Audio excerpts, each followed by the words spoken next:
Maka orang seperti ini, kata Rasulullah, fa'anna yustajabulah, bagaimana mungkin doanya itu akan dikabulkan oleh Allah SWT. Maka hal yang harus kita upayakan terlebih dahulu agar ibadah kita ini diterima oleh Allah adalah mengupayakan menjadi orang yang bertakwa.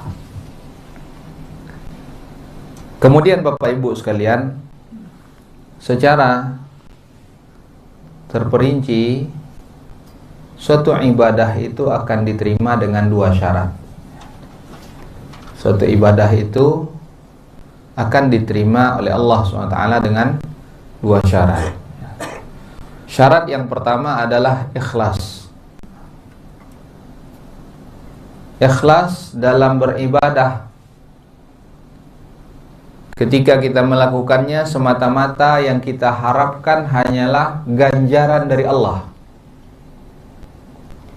Nah, ini akan sangat banyak sekali ujian-ujian yang kita hadapi nanti yang dapat mengganggu keikhlasan. Karena syaitan pasti berupaya untuk apa? Merusak nilai keikhlasan tadi. Yang awalnya mungkin kita berharap semata-mata hanya dari Allah SWT, namun syaitan berupaya untuk menggeser harapan tersebut, berubah menjadi apa? Mengharapkan sanjungan, pujian dari manusia, baik itu disadari atau tidak disadari. Contoh, kini sangat mudah seseorang itu mengupdate status di media-media sosial. Ada kalanya tanpa kita sadari, kita melakukan suatu hal sebenarnya itu berpotensi untuk merusak nilai keikhlasan. Contoh misalkan, alhamdulillah sudah landing di Madinah, kondisi baik-baik saja.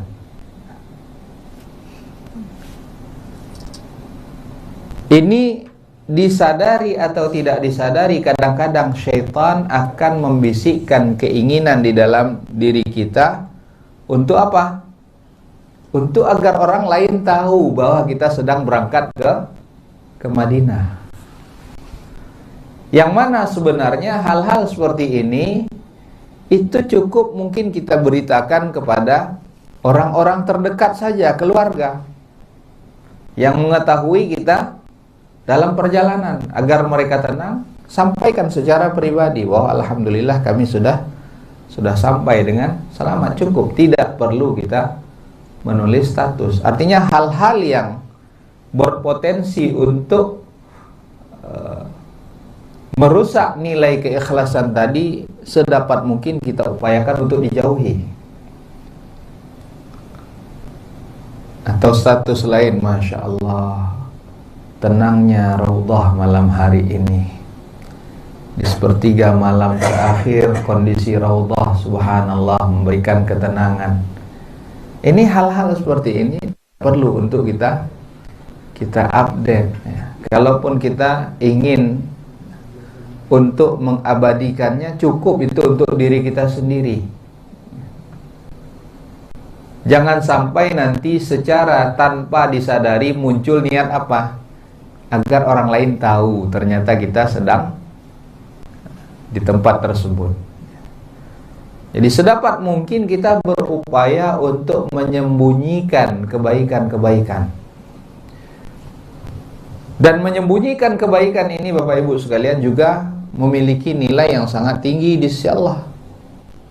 Di antaranya salah satu orang yang dinaungi oleh Allah SWT pada hari yang tidak ada naungan kecuali naungan Allah, siapa?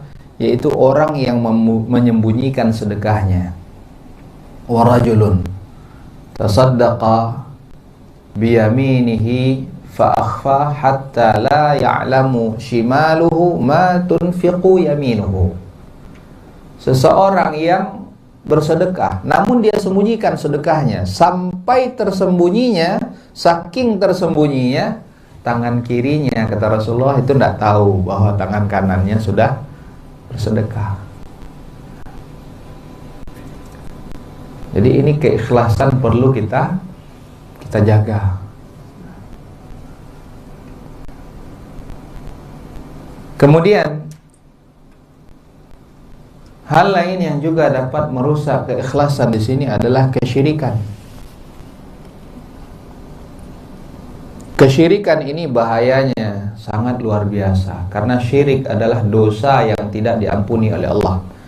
Kalau seorang meninggal dalam kondisi berbuat syirik, dia belum bertaubat, dia tidak diampuni oleh Allah. Allah SWT menyebutkan bahwa innallaha la yaghfiru an yushraka bih wa yaghfiru ma duna dzalika liman yasha. Sesungguhnya Allah SWT tidak akan mengampuni dosa kesyirikan, dan Allah mengampuni segala dosa selain daripada dosa kesyirikan. Dan Allah juga berkata langsung kepada siapa? Kepada Rasulullah. Allah menyampaikan secara langsung kepada Rasulullah SAW dalam Al-Quran. Allah mengatakan, wa laqad uhiya ilaika wa ilal ladina min qablik la in asyrakta la yahbatanna 'amalu. Telah diwahyukan kepada engkau dan kepada nabi-nabi terdahulu, wahai Muhammad, apa yang Allah sampaikan? La in asyrakta, kalau engkau melakukan kesyirikan, apa akibatnya?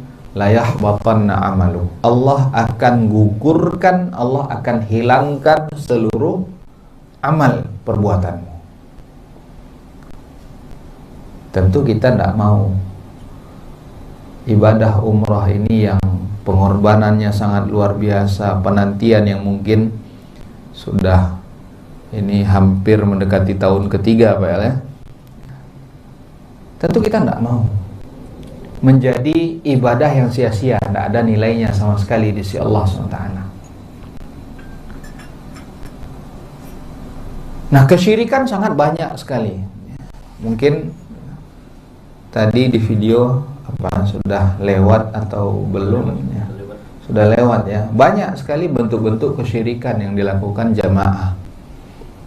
Bukan hanya jamaah Indonesia. Dan salah satu kesalahan yang dampaknya sangat berbahaya adalah ketika mengikuti sesuatu tanpa ada landasan ilmu. Karena Bapak Ibu sekalian, itu nanti kita akan berjumpa bukan hanya dengan jamaah dari Indonesia, tapi jamaah dari negeri-negeri lain, bahkan dari negara Arab sendiri, dari Saudi, dari Yaman, dari Kuwait, dari Qatar, dan yang lainnya, yang mana pakaian mereka mungkin kalau kita melihat, kita mungkin belum bisa membedakan ini adalah seorang ulama, ini bukan. Karena kalau kita di sini kan umumnya kalau melihat dari penampilan, kalau yang pakai baju-baju koko atau pakai jubah itu biasanya ustadz-ustadz. Nah, kalau di sana kan kita melihat semuanya mereka pakaian seperti itu, bahkan pakai shimak, pakai sorban, sehingga banyak jamaah yang beranggapan ya, itu mereka adalah orang ustadz. Sehingga seluruh apa yang dilakukan itu seringkali ditiru. Bahkan sampai melakukan kesyirikan pun kadang ditiru. Karena nanti di antara bentuk kesyirikan yang sangat sering, ada yang mengusap-ngusapkan tangannya atau bajunya, pakaiannya ke dinding kamar tempat kuburannya Rasulullah Sallallahu Alaihi Wasallam. Atau kalau tadi yang mungkin sudah dilihat di Jabal Rahmah ya, di Jabal Rahmah itu, ini banyak yang meyakini Jabal Rahmah itu tempat pertemuannya Nabi Adam dan istri beliau, sehingga disebut Jabal Rahmah, bukit atau gunung kasih sayang, karena beranggapan di situ Allah jumpakan Nabi Adam dengan istrinya setelah diturunkan ke muka bumi. Sehingga banyak anggapan di situ apa? Kalau Pak Ibu lihat nanti, itu banyak kertas-kertas yang bertuliskan nama dia dengan nama pasangannya. Banyak yang berkeyakinan apa? Mengharapkan keberkahan agar hubungan mereka itu langgeng. Padahal ini adalah kesyirikan. Karena hal ini adalah sesuatu yang tidak dapat dilakukan oleh makhluk, hanya Allah SWT yang mampu melakukannya. Nah, banyak yang berdoa meminta-minta kepada Rasulullah Sallallahu Alaihi Wasallam, yang mana ini juga jelas-jelas adalah merupakan kesyirikan. Bukankah Rasulullah SAW telah mengatakan kepada Ibnu Abbas, wa idza sta'anta fasta'in billah, apabila engkau minta tolong kepada Allah. Dan Allah juga mengatakan, wa qala rabbukum ud'uni astajib lakum. Tapi banyak kita melihat, akan kita lihat nanti orang-orang yang melakukan kesyirikan.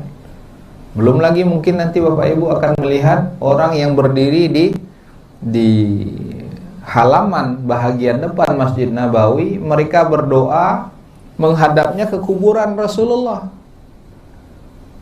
Ini ada.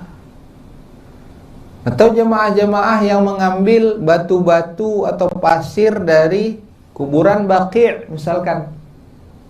Banyak sekali bentuk-bentuk kesyirikan. Padahal kesyirikan itu menggugurkan amal ibadah.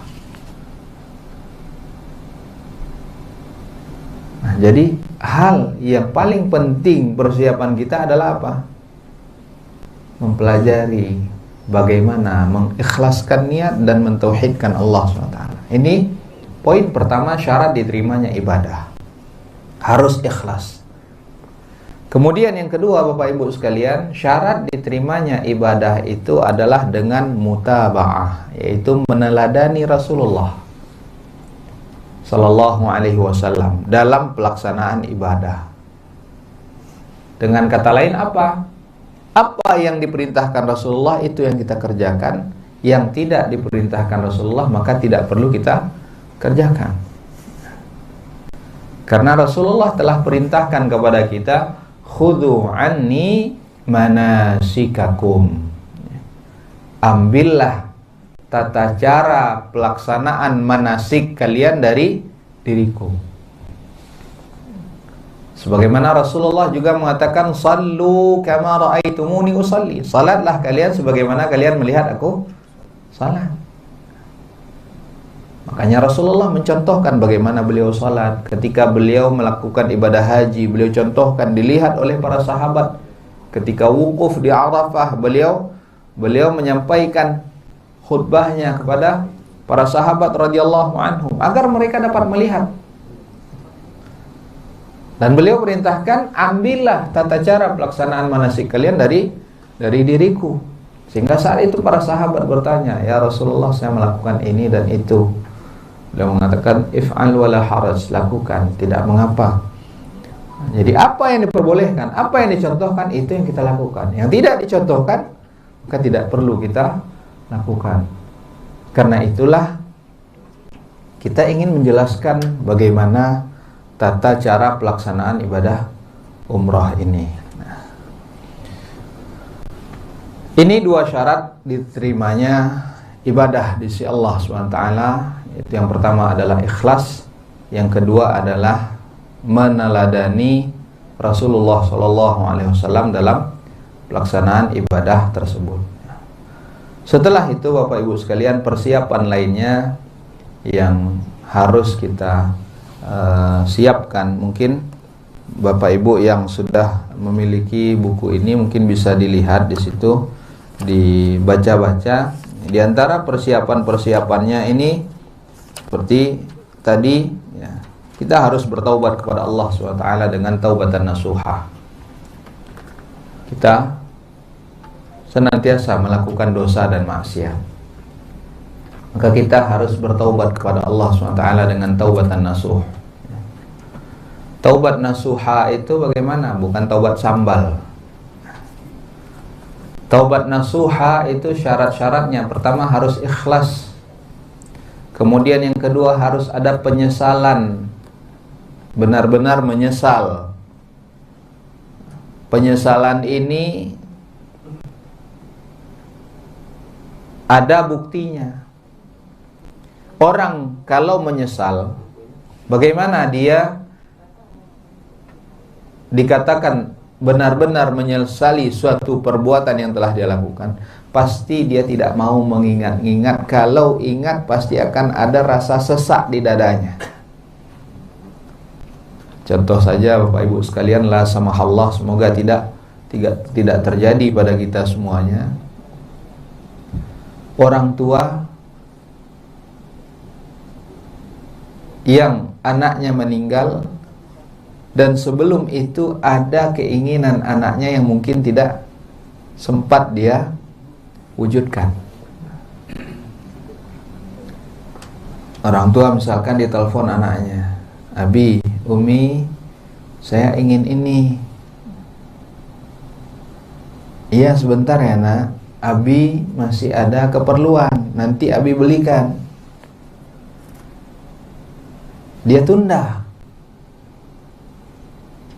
Dan ternyata beberapa saat setelah itu, sebelum dia membelikan apa yang diinginkan anaknya, dia dapat berita anaknya meninggal dunia. Ini satu penyesalan yang sangat besar. Dia akan merasakan suatu ganjalan di dadanya ketika dia ingat. Kesedihan yang sangat besar akan dia rasakan ketika dia ingat apa yang telah dia lakukan. Nah, ini bentuk diantara bentuk bukti dia menyesal. Begitu pula halnya dengan orang yang bertaubat. Syaratnya dia harus menyesal. Nah, bukti dia menyesalnya bagaimana? Kalau dia ingat dia pernah melakukan kesalahan itu, bukannya dia malah senang, bukannya dia suka menceritakan kepada orang lain, tapi merasakan begitu sedihnya dia kalau teringat dia pernah melakukan hal tersebut, sehingga dia tidak mau lagi mengungkit kesalahan-kesalahan tersebut, tidak mau lagi dia mengingat-ingat kesalahan. Nah, ini syarat kedua, harus ada penyesalan. Kemudian yang ketiga, harus ada azimah, tekad yang kuat, dia tidak akan lagi melakukan kesalahan tersebut. Kemudian syarat yang keempat untuk taubatan nasuha ini adalah apa? Dia bertaubat kepada Allah SWT ketika pintu taubat itu masih terbuka. Dan yang terakhir, yang kelima syaratnya, kalau kesalahan dosa yang dia lakukan itu terkait dengan makhluk, ada kezaliman terhadap orang lain, maka dia harus selesaikan kezaliman ini dulu. Kalau itu terkait harta orang yang dia ambil, dia harus balikkan dulu apa yang telah dia ambil. Kalau dia menggunjing orang lain, membicarakan orang lain, maka dia harus temui orang itu untuk minta maaf terlebih dahulu. Ini kalau sekiranya kesalahan itu ada kaitannya dengan makhluk. Tapi kalau hanya terkait antara dia dengan Allah SWT, maka cukup dengan 4 syarat tadi. Kemudian hal lainnya selain taubatan nasuha, di antara persiapan yang harus kita lakukan adalah menyelesaikan segala macam bentuk kezaliman. Contoh seperti yang tadi sudah kita sampaikan. Kalau ada hutang piutang, selesaikan dulu, karena kita tidak tahu apa yang akan terjadi dalam perjalanan. Itu diselesaikan terlebih dahulu. Kalau sekiranya tidak, tulis setidak-tidaknya wasiat. kita punya hutang piutang dengan fulan. Agar apa? Orang yang kita tinggalkan tahu apa saja yang harus ditunaikan kalau sekiranya Allah takdirkan kita meninggal dalam perjalanan ini. Karena orang yang meninggal dan dia meninggalkan hutang, itu urusannya masih tergantung. Perkara yang berat apabila seorang itu meninggal dan dia meninggalkan hutang. Kemudian persiapan lainnya, kita juga harus berupaya untuk mendapatkan harta yang baik dan halal. Karena apa? Karena itu semuanya mempengaruhi ibadah. Seperti yang tadi sudah kita sebutkan, bahwa itu salah satu di antara sebab apa? Dikabulkan atau tidak dikabulkannya doa. Kalau ditanya, Ustaz, sah tidak umrohnya seseorang dari harta yang haram? Jawabannya, umrohnya sah. Tapi bisa jadi nanti dalam pelaksanaan ibadah umroh dia tidak dapat melaksanakan secara maksimal. Karena apa? Harta yang haram, maksiat, itu akan mempengaruhi seorang dalam beribadah. Bisa jadi dia terhalang ingin melakukan suatu kebaikan karena apa? Karena kesalahan yang pernah dia lakukan. Bisa jadi yang seharusnya dia dapat memaksimalkan waktu yang ada, tapi ada saja halangan-halangannya. Apakah itu dia malas jadinya, tidak semangat jadinya dalam beribadah. Ini bisa jadi akibat dari apa? Perkara-perkara yang haram tadi. Maka hendaknya kita berupaya untuk senantiasa meningkatkan ketakwaan kita kepada Allah. Karena niscaya itu akan membantu mempermudah kita dalam pelaksanaan ibadah. Apalagi ibadah kita umroh pada saat ini itu waktunya sangat-sangat terbatas sekali. Di program kita berapa hari Pak ya? Di Madinah sama Mekah Pak? Nanti? Madinah termasuk karantina 6 ya. Tapi karantinanya 4 itulah. Berarti 2 hari untuk yang sudah bisa kita ke Masjid Nabawi Pak ya. Kemudian di Mekah 4 hari. 4 hari itu karantina Pak? Enggak. Oh, di luar karantina. Sudah karantina. Sudah enggak ada karantina. Iya, berarti 6 hari. 6 hari. Kalau dulu sebelum pandemi ini itu 4 hari di Madinah, 5 hari di Mekah. Itu perjalanan waktunya sangat cepat sekali, tidak terasa. Sekarang baru nyampe di Madinah, tahu-tahu besok sudah ke bandara lagi untuk balik ke Indonesia. Itu tidak terasa. Apalagi sekarang ini di Madinah untuk leluasa ke Masjid Nabawi itu hanya 2 hari. Terus nanti di Mekah hanya 4 hari kita beribadah. Maka maksimalkan waktu yang sangat-sangat terbatas ini. Kan seperti yang disampaikan oleh Pak Kadriel di awal tadi, bahwa tujuan kita adalah untuk perjalanan ibadah, bukan untuk perjalanan wisata atau shopping. Kalau untuk wisata, untuk shopping ya, itu di tempat lain masih bisa. Tapi ini adalah tempat yang sangat-sangat kita muliakan. Salat di Masjid Nabawi 1000 kali lipat nilainya dibandingkan dengan masjid lainnya. Di Masjidil Haram 100.000 kali lipat dibandingkan dengan salat di masjid lainnya.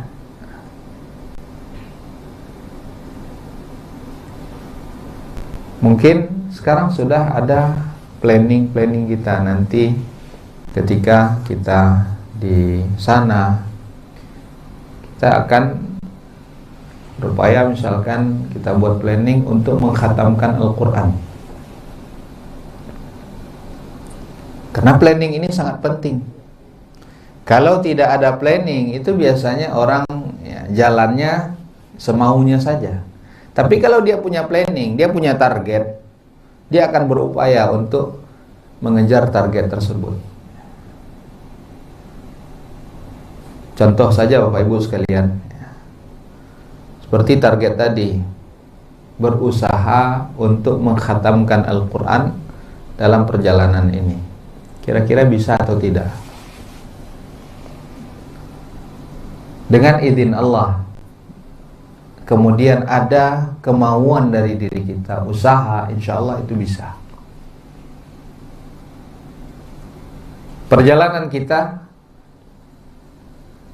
nanti taruhlah misalkan 10 hari atau totalnya jadi 13 hari Pak ya, dengan dari keberangkatan ya. Coba kita planning. Kalau misalkan 10 hari saja misalkan, berarti setidak-tidaknya dalam satu hari kita membaca minimal 3 juz. 3 juz itu kalau dengan Al-Quran cetakan Madinah itu 1 juz adalah 10 lembar. Berarti kalau 3 juz 30 lembar. Nah, kita salat 5 waktu sehari semalam, maka bikin target setelah selesai salat kita minimal membaca 5 lembar. Kalau ada kemauan dengan izin Allah, kemudian ada kemauan kita, insya Allah itu bisa terwujud. Tapi memang membaca 1 halaman itu rasanya, atau 1 lembar itu sangat lama rasanya. Tapi kalau untuk berselayar di media sosial itu tidak terasa. Tidak terasa 1 jam, 2 jam kita megang HP itu tidak terasa, tapi 5 menit untuk megang membaca Al-Quran itu rasanya sangat lama. Tapi insya Allah dengan izin Allah SWT, kemudian ada kemauan dari kita, target yang telah kita tetapkan, insya Allah itu bisa terwujud. Karena kapan lagi? Mungkin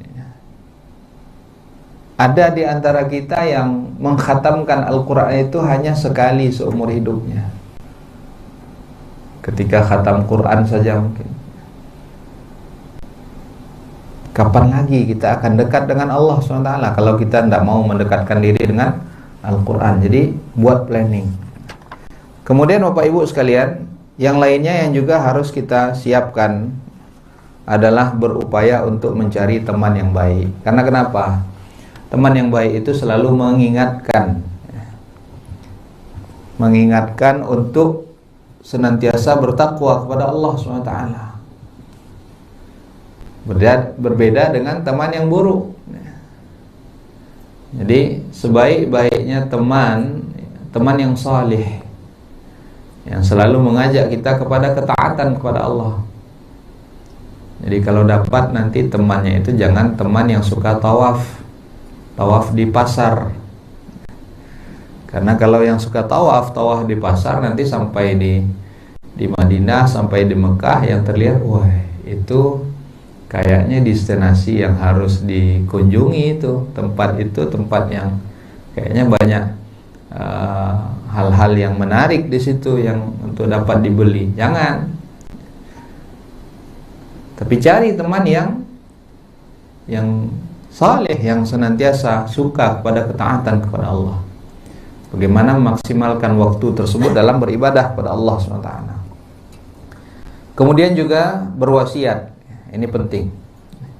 Menuliskan wasiat, diantaranya terkait dengan hutang. Kemudian orang yang ditinggalkan, anak-anak, keluarga, wasiatkan mereka untuk senantiasa bertakwa kepada Allah SWT. Ingatkan selalu mereka.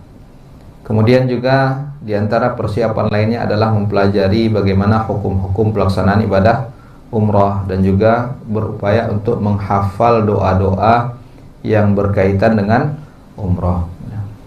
Bapak Ibu sekalian, perlu Bapak Ibu ketahui bahwa jangan sampai ada anggapan bahwa doa itu baru afdal kalau sekiranya kita hafal.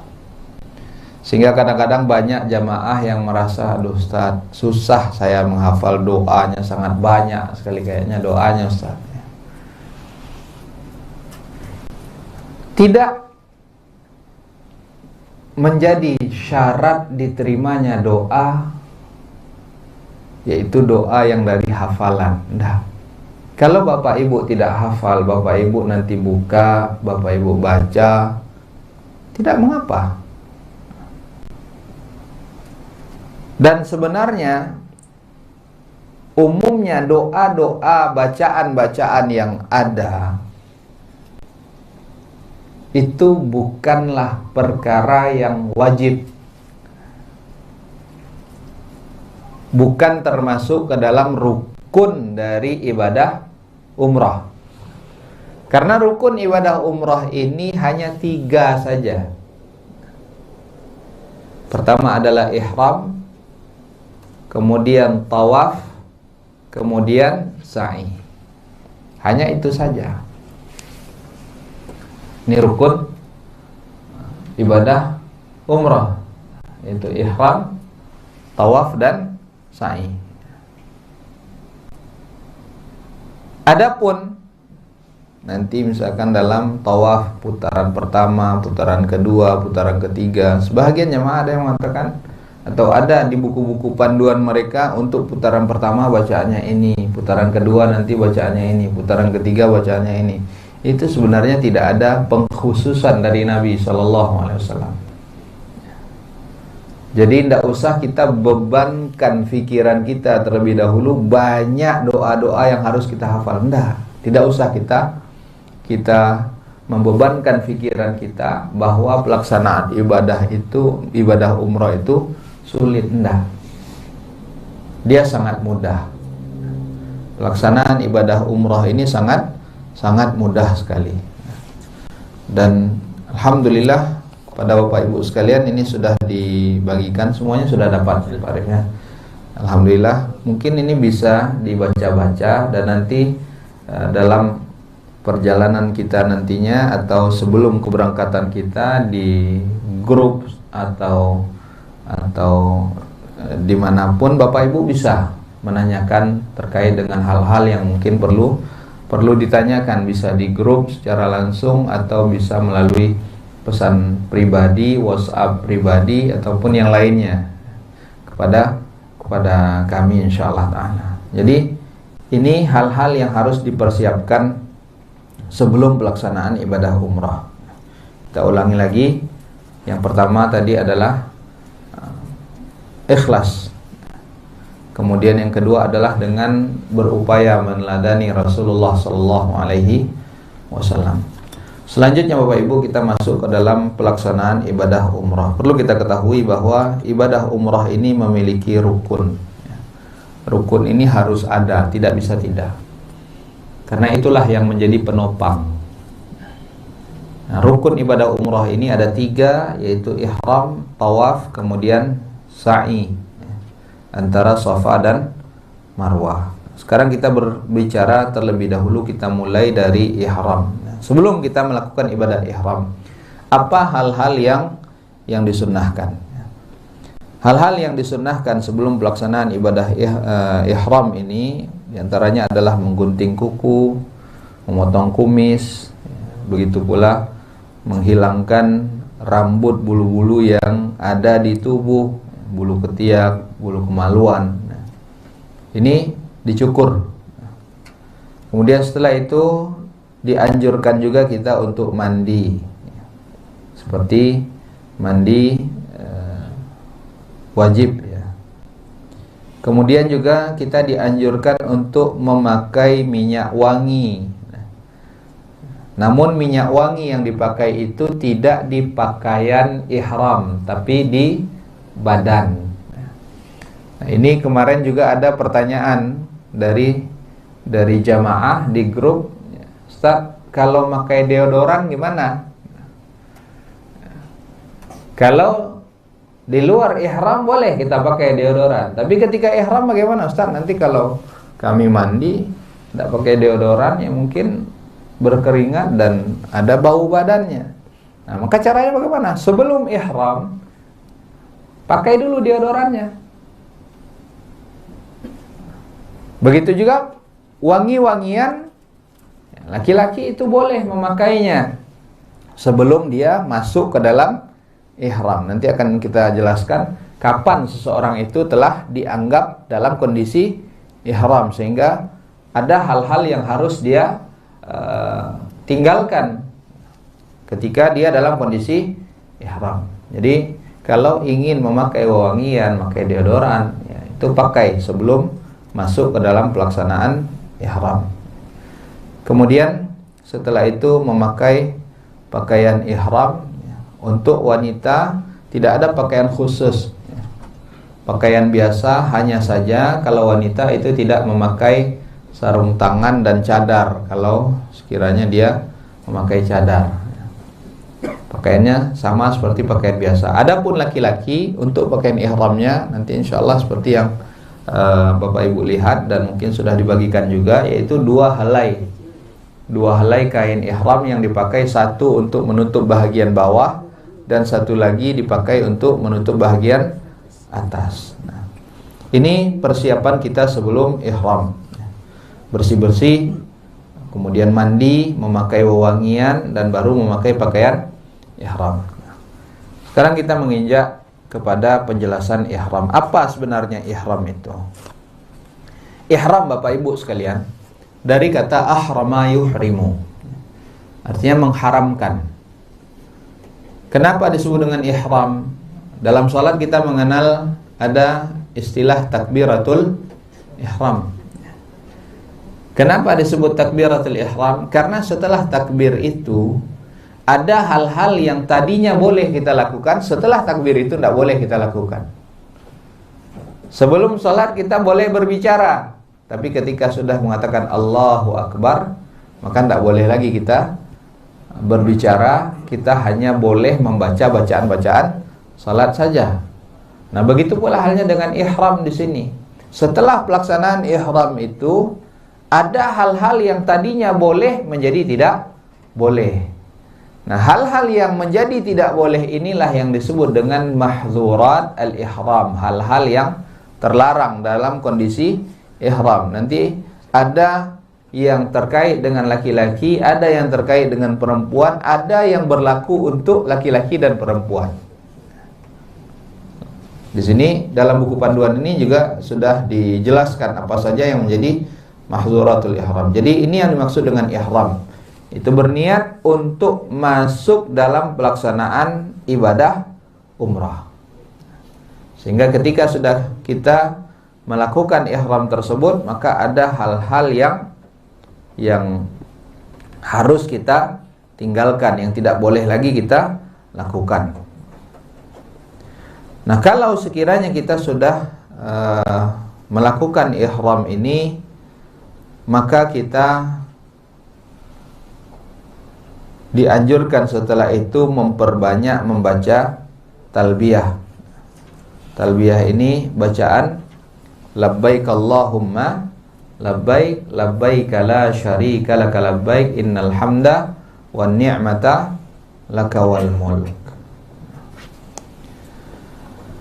Ihram tadi Bapak Ibu sekalian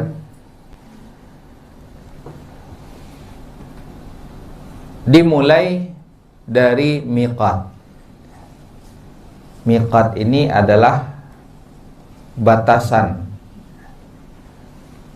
Ada miqat makani, batasan yang terkait dengan tempat. Ada miqat zamani, yang terkait dengan waktu.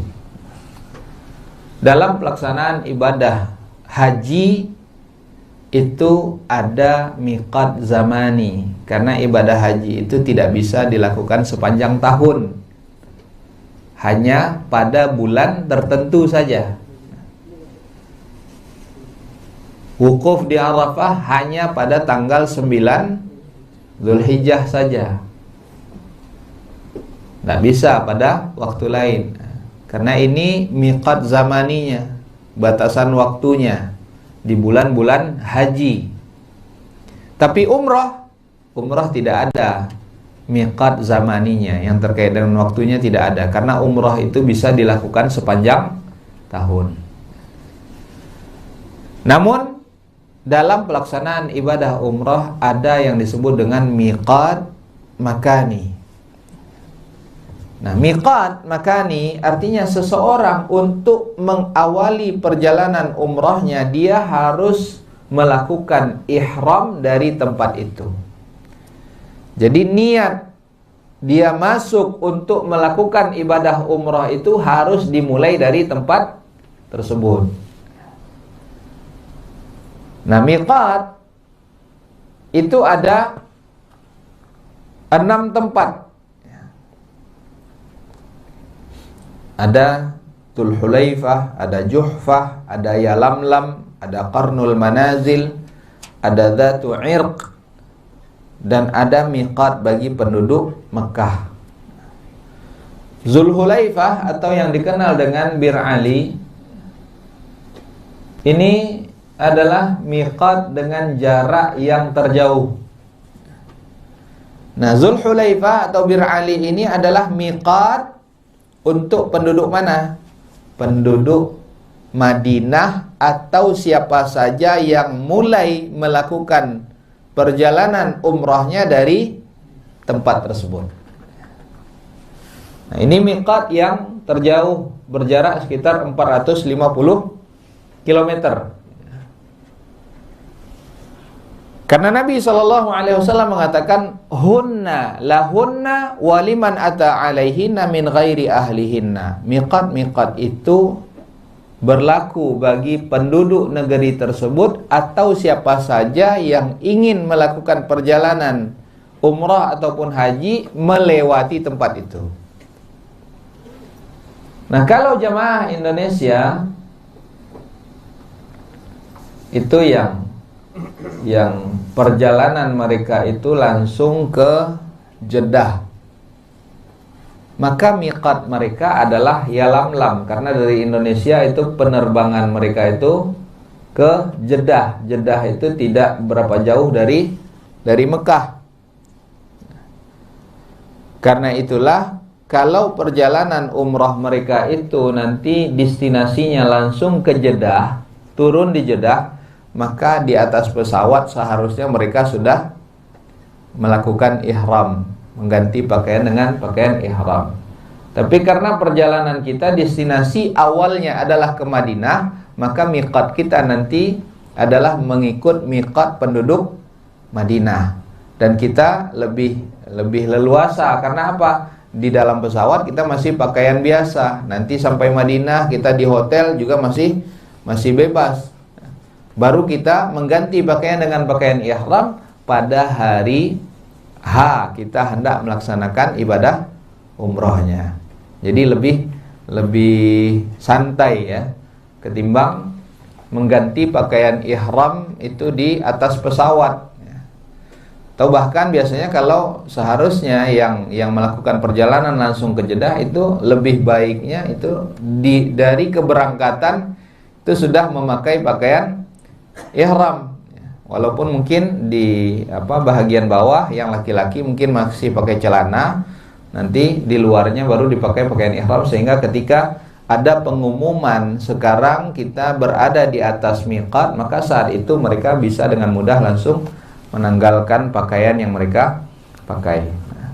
Jadi ini penduduk Madinah, miqat mereka adalah Dzul Hulaifah atau sekarang ini yang dikenal dengan Bir Ali.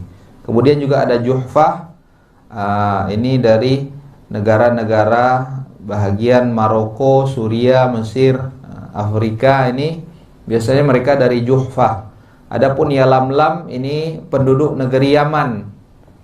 Dan juga penduduk negeri Indonesia, kalau mereka langsung terbangnya ke Jeddah itu biasanya juga melewati Yalamlam, maka mereka miqatnya dari sini.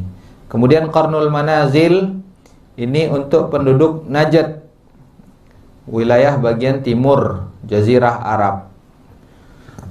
Ada Dzatu Irq, ini untuk penduduk negeri Irak atau orang-orang yang datang dari jalan sana, dari Kuwait. Nah, ini juga Dzatu Irq. Adapun penduduk Makkah sendiri, maka mereka melakukan ihram untuk umrah dari daerah-daerah. Tapi itu adalah batas wilayah halal yang terdekat.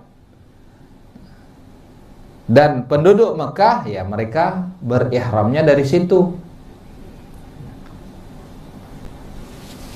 Nah, jadi ini terkait dengan tempat-tempat miqat sebelum kita melakukan ihram. Nah, sebelum kita melakukan ibadah ihram tadi sudah kita jelaskan apa yang perlu kita lakukan: menggunting kuku, mandi, kemudian memakai wangian, memakai pakaian ihram yang tidak menutup kepala bagi laki-laki, atau yang membentuk badan dengan jahitan atau disebut dengan al-makhid. Selanjutnya larangan-larangan ketika ihram, artinya ketika kita sudah masuk ke dalam kondisi ihram, ada hal-hal yang harus kita jauhi, yang harus kita tinggalkan, tidak boleh kita lakukan. Yang pertama, larangan yang berlaku bagi laki-laki dan perempuan: tidak boleh menggunting kuku atau menggunting rambut. Mereka yang sudah dalam kondisi ihram tidak boleh lagi mereka gunting kuku dan gunting rambut. Kemudian tidak diperbolehkan juga memakai wewangian, termasuk di situ deodoran, termasuk di situ nanti sampo ataupun sabun yang memiliki wewangian. Ini tidak boleh lagi mereka pakai. Makanya ketika mandi ihram, sebelum kita masuk ihram silahkan mandi. Kalau mau pakai sabun yang ada wangiannya silahkan saat itu. Tapi kalau nanti sudah ihram mau mandi, tidak boleh lagi pakai sabun yang ada wangiannya atau sampo yang ada wangiannya. Tapi sebelum itu boleh. Silahkan pakai deodoran sebelum ihram. Kalau sesudah ihram tidak boleh lagi pakai deodoran. Kemudian yang juga larangan yang berlaku bagi laki-laki dan perempuan: tidak boleh membunuh binatang buruan darat. Tidak boleh berburu binatang. Namun ini insya Allah sudah sangat tidak mungkin untuk berburu saat ini, karena tidak mungkin mereka akan pergi berburu ketika beda kondisinya dengan zaman dahulu. Kalau zaman dahulu orang masih banyak binatang buruan, tapi kalau sekarang udah jarang. Kemudian larangan lainnya, larangan ihram lainnya, yaitu bersetubuh, hubungan suami istri, atau melakukan cumbuan-cumbuan yang justru menjurus kepada hal-hal tersebut. Ini juga tidak boleh ketika dalam kondisi ihram. Juga yang tidak boleh bagi laki-laki dan perempuan adalah melakukan akad nikah. Tidak boleh. Setelah ihram silahkan akad nikah, atau sebelum ihram silahkan akad nikah. Dia mau lamar, dia mau melakukan akad nikah sebelum ihram atau sesudah ihram diperbolehkan, tapi ketika ihram tidak boleh. Begitu juga terlarang melakukan kefasikan, segala macam bentuk perbuatan maksiat, bertengkar, berbantah-bantahan. Ini juga hal yang harus dihindari. Allah SWT mengatakan, "Faman farada fihinnal hajja fala rafatha wala fusuqa wala jidala fil hajj." Siapa yang telah menetapkan keinginan untuk melakukan ibadah haji, faman farada fihinnal hajja fala rafatha, maka janganlah dia melakukan perbuatan-perbuatan rafath, perbuatan ataupun perkataan-perkataan yang membangkitkan gejolak syahwat. Ini rafath. Fala rafatha wala fusuqa, dan tidak boleh pula dia melakukan kefasikan. Kefasikan di luar ibadah umrah sesuatu yang terlarang. Dalam pelaksanaan ibadah umrah tentu lebih terlarang lagi, karena ini ibadah yang mulia. Maka jauhi segala macam bentuk perbuatan dosa dan maksiat. Fala rafatha wala fusuqa wala jidala. Tidak boleh pula bertengkar, berbantah-bantahan. Memang seperti yang tadi sudah disampaikan di awal, bahwa memang ibadah ini adalah ibadah yang butuh kesabaran. Apalagi dalam kondisi saat ini sangat-sangat butuh sekali pada kondisi kesabaran. Karena emosional kita nanti pasti akan sangat diuji. Dalam perjalanan normal saja masih terdapat ujian-ujian yang membangkitkan emosi, kondisi-kondisi yang membangkitkan emosi, apalagi dalam kondisi seperti saat ini.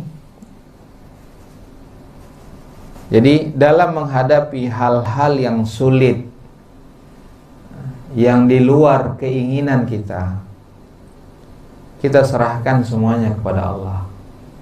Qadarullah. Ini sudah merupakan takdir dari Allah SWT. Ingat, tahan emosi kita. Kita dalam perjalanan ini mengharapkan keridhaan dari Allah SWT. Dan kita, insya Allah kita mengupayakan semaksimal mungkin, sebaik mungkin yang dapat kita berikan kepada jemaah.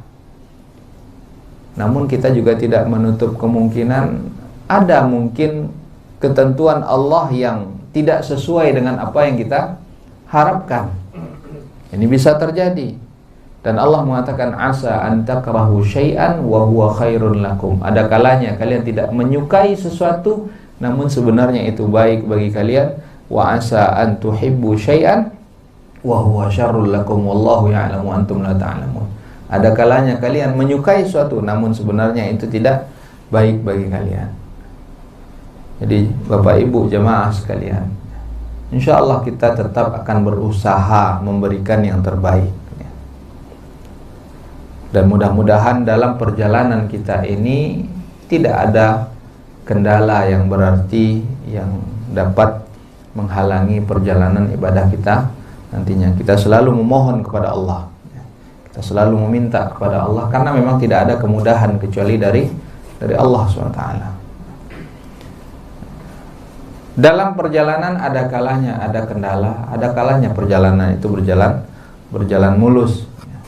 Maka kita harus berupaya menahan emosi kita. Kita selalu ingat kepada firman Allah SWT, innama yuwaffas sabiruna ajrahum bighairi hisab. Orang-orang sabar itu Allah akan berikan ganjarannya tanpa perhitungan. Dan Allah juga mengatakan wabasyiris sabirin, sampaikan berita kepada orang-orang yang sabar. Ingat ganjaran yang besar yang Allah berikan, janjikan bagi orang-orang yang sabar. Kemudian di antara larangan ihram lainnya yaitu memotong tumbuh-tumbuhan yang ada di tanah haram atau mengganggu binatang-binatang buruan di sana. Ini tidak boleh. Kemudian yang ke-9, di antara mahdhurat al-ihram yang berlaku khusus hanya bagi laki-laki yaitu menutupi kepala dengan tutup kepala yang melekat, seperti peci. Itu tidak boleh. Tapi kalau misalkan kondisi panas dia pakai payung, tidak apa-apa. Tapi kalau peci yang menutup itu tidak boleh. Atau ketika misalkan dalam kondisi musim dingin dia menutupi kepalanya dengan kain ihram, itu juga tidak boleh. Tapi dia boleh menutupi badannya, tapi tidak menutupi kepalanya. Adapun juga yang khusus bagi laki-laki adalah memakai pakaian yang dijahit. Memakai pakaian dijahit yang membentuk tubuh, seperti memakai celana dalam atau baju, singlet. Nah, itu masuk ke dalam yang dijahit. Ini tidak boleh. Laki-laki dalam pelaksanaan ihram nantinya harus menanggalkan itu semuanya dan hanya memakai pakaian ihram yang ada, yang telah disiapkan. Ini terkait dengan ihram. Nah, bagaimana caranya kita melakukan ihram tersebut? Tadi sudah kita menjelaskan apa itu ihram, kemudian sunnah-sunnah yang harus dilakukan sebelum ihram, kemudian larangan ketika ihram. Sekarang pertanyaannya bagaimana caranya kita ihram. Nah, nanti untuk pelaksanaan ihram ini dan nanti akan kita pandu insyaallah taala ketika kita sudah sampai di miqat dan kita sudah bersih-bersih, kita bersuci dan sudah sampai di miqat, maka ketika kita sudah kembali naik kendaraan, karena nanti di miqat itu kita akan turun sebentar di Bir Ali. Nanti di situ kita turun sebentar untuk salat 2 rakaat di Masjid Bir Ali, namun salat ini tidak terkait dengan ihram. Itu hanya salat tahiyatul masjid, kita salat di sana 2 rakaat, kita melihat Masjid Bir Ali. Setelah salat kita kembali naik ke bis. Nah, ketika bis nanti mulai berjalan, barulah kita membaca Allahumma labbaika umratan atau labbaika umratan. Di sini ada, di sini juga ada. Di sini dalam yang apa? Yang kumpulan ini mungkin Bapak Ibu bisa melihat pada halaman 6 ya. Dalam halaman 6 ini labbaik Allahumma umratan. Kalau di sini itu insyaallah urutannya sudah sesuai dengan urutan dari awal, mulai ihram, kemudian masuk Masjidil Haram, kemudian ketika kita tawaf, ini urutannya sudah sesuai. Kemudian kita juga setelah membaca labbaika umratan, itu artinya kita sudah dalam kondisi umrah. Sebelum kita lanjutkan, kita contohkan terlebih dahulu.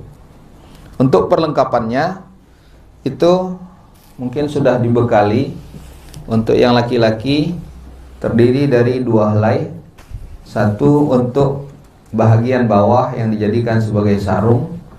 Kemudian satu lagi itu untuk menutup bahagian atas, seperti dalam gambar. Kemudian juga dilengkapi dengan ini sabuk ya. Sabuk ini bagi yang ingin memakainya silahkan dipakai, tapi tidak menjadi satu keharusan. Kalau yang masih khawatir izarnya atau sarung yang dia pakai bahagian bawah itu masih longgar, ya, boleh dia pakai sabuk. Dan sabuk ini juga salah satu fungsinya di sini ada tempat penyimpanan. Namun kalaupun tidak menyimpan di sini, misalkan Bapak Ibu membawa tas ya, tas kecil, apakah itu tas pinggang, itu tidak mengapa untuk dipakai. Tidak termasuk ke dalam pakaian yang dijahit, yang terlarang, tidak. Jadi nanti Bapak Ibu bisa tas seperti ini dalam pelaksanaan tawaf dan sa'i nanti, upayakan posisi tas ini di dalam pakaian kita ya. Di dalam pakaian artinya tertutupi oleh kain. Kalau yang ibu-ibu mungkin ini nanti di bahagian dalam jilbabnya. Kenapa? Karena kita juga tidak dapat menjamin seluruh orang yang masuk ke dalam Masjidil Haram itu dengan tujuan ibadah. Ada juga yang ingin memanfaatkan kesempatan dalam kesempitan. Banyak jamaah-jamaah yang kadang handphonenya hilang, dompetnya hilang, dokumen-dokumennya hilang. Jadi dalam pelaksanaan ibadah nantinya ya tentu kita juga harus mengedepankan kehati-hatian ya. Dalam tawaf misalkan nanti hal-hal yang tidak perlu untuk kita bawa itu tidak usah dibawa. Dokumen-dokumen KTP, SIM atau apa ya, itu ditinggal saja. Yang kemungkinan tidak akan terpakai di Saudi sudah tinggal saja di Indonesia. KTP nanti kan sudah digantikan dengan paspor, Pak. Ya, jadi KTP tinggal aja di Indonesia, di rumah saja ditinggal, tidak perlu untuk kita bawa. Jadi ini perlengkapannya. Nah, untuk pemakaian kain ini itu sebenarnya tidak ada cara khusus. Ya. Sama seperti memakai kita memakai kain sarung. Intinya apa? Intinya jangan mudah lepas. Karena tidak ada lagi penutup kecuali hanya ini yang kita pakai. Cara memakainya mungkin ini bisa dilihat. Dan ini bukan satu hal yang baku ya. Bapak Ibu mungkin untuk bapak-bapak mungkin bisa menyamakan kedua ujungnya seperti ini. Kemudian dipakai seperti memakai sarung biasa. Yang penting dipastikan untuk ininya kuat sehingga tidak mudah lepas. Kemudian untuk gerak kita juga leluasa dan aurat kita tidak mudah terbuka. Itu saja.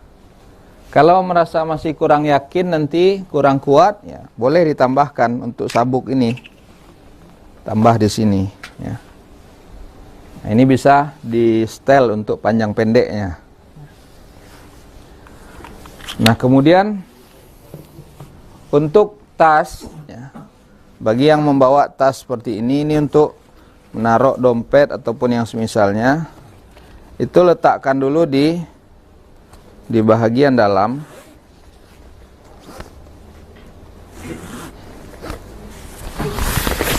Nah, seperti ini. Baru setelah itu dipakai ini di bahagian luarnya sehingga tasnya tertutupi. Ketika tawaf itu tertutupi. Kenapa?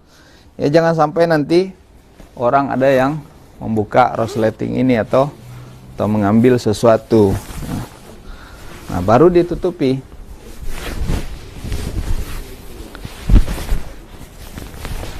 Nah, ini cara memakai pakaian ihram bagi laki-laki. Mungkin kondisi seperti ini kadang-kadang ini sering jatuh ya kan. Ketika sholat atau ketika jalan sering jatuh. Tidak mengapa nanti bapak-bapak nanti di sininya ini pakai semat. Peniti ya. Pakai peniti atau ada jepitan itu untuk jepit sini tidak apa-apa. Sehingga tidak lagi disibukkan dengan memperbaiki turun naik pakaian ihram. Nah, ini Bapak Ibu lihat dalam pakaian ihram ini ada dua gambar yang kita lihat. Yang pertama dengan yang kedua. Gambar yang kedua bedanya itu bahu bahagian kanan itu tersingkap, terbuka. Nah, posisi seperti ini disebut dengan posisi ittiba. Nah, posisi ittiba seperti ini kapan? Dari awal ihram atau pada saat tawaf saja? Posisi seperti ini hanya dilakukan saat tawaf saja. Artinya apa? Ketika kita perjalanan dari miqat nanti di atas mobil, posisi pakaian ihram kita masih tertutup, menutup kedua bahu seperti ini. Baru ketika nanti kita mulai akan melakukan tawaf, baru kita lingkarkan ini di bahagian bawah dari ketiak. Jadi sehingga menyingkap pundak bagian kanan. Jadi posisi seperti ini hanya ketika tawaf saja. Nah, setelah selesai pelaksanaan tawaf, kembalikan kepada posisi semula. Jadi ketika sa'i nanti posisinya udah seperti ini lagi. Ya. Ketika kita melakukan salat 2 rakaat di belakang makam Ibrahim nanti juga posisinya sudah seperti ini. Jadi posisi yang menyingkap bahagian pundak kanan ini hanya pada saat tawaf saja. Ini terkait dengan memakai pakaian ihram.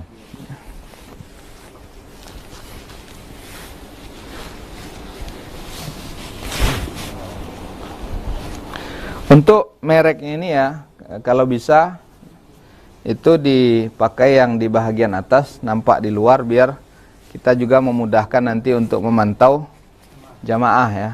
Nah, untuk ibu-ibu ya tentu lebih mudah karena nanti insya Allah mereka memakai pakaian dengan warna kain yang sama, jadi lebih mudah untuk melihat ini jamaah dari dari selatur insyaallah.